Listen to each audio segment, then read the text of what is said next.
Denmark flew the flag for the European Tour for the first time in over a decade, as Himmerland hosted the Made in Denmark tournament. On the tee in the Pro-Am, Crown Prince Frederik, no less. This is a very important event for golf in Denmark and for Danish golf as such. Golf has become the second largest sport in Denmark after soccer, football.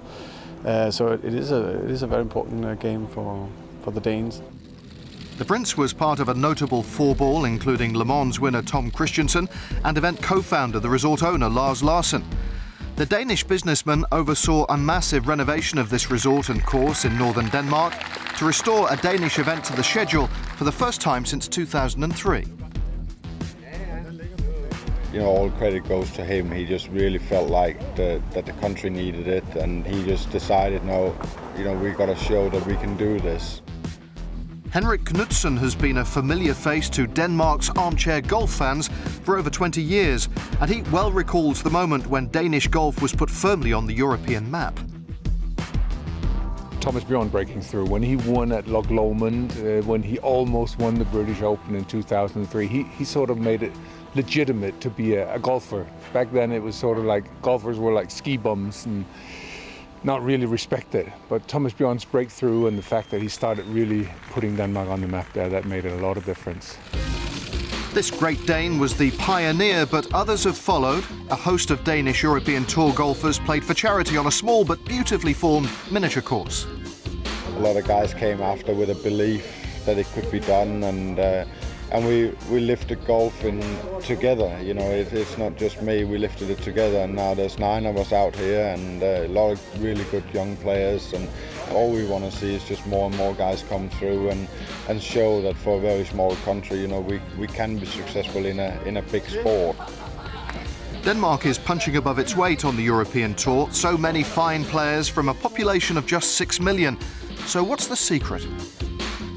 Golf is very accessible. So it's cheap to play golf. We've got plenty of golf courses. And I think in that respect, it's very much a number game. I know even though we're a small nation, if you get a lot of kids to play, a lot of them are going to be good, and a few of them are going to be really good. In each golf club, the youngsters, the juniors are an integral part of the club. No club wouldn't dream of not having a junior department here.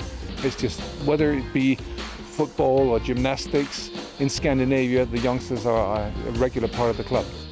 Much is being done to maintain the Danish golfing conveyor belt. The Creating Winners programme and Echo Tour are helping to lift standards and develop players like this local boy and 2013 Q School graduate Lucas Bjerregaard. When I turned pro, I didn't have a challenge to a card or anything, so I started on the Echo Tour. And it's a great way to learn how to play professional and learn to be a professional, because it's close to home and they're very helpful, and it's a good way instead of starting on the European Tour. That's a big step from amateur golf. Fine players, record crowds and a successful return to the tour schedule. The sport seems to be going from strength to strength here.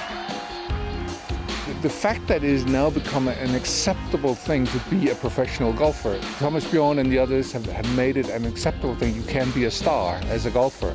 So a lot of kids want to go that way now, and the way golf is growing still, I don't see why we can't keep this going. The Danes have certainly made their mark on the European Tour. It rather looks like they're here to stay.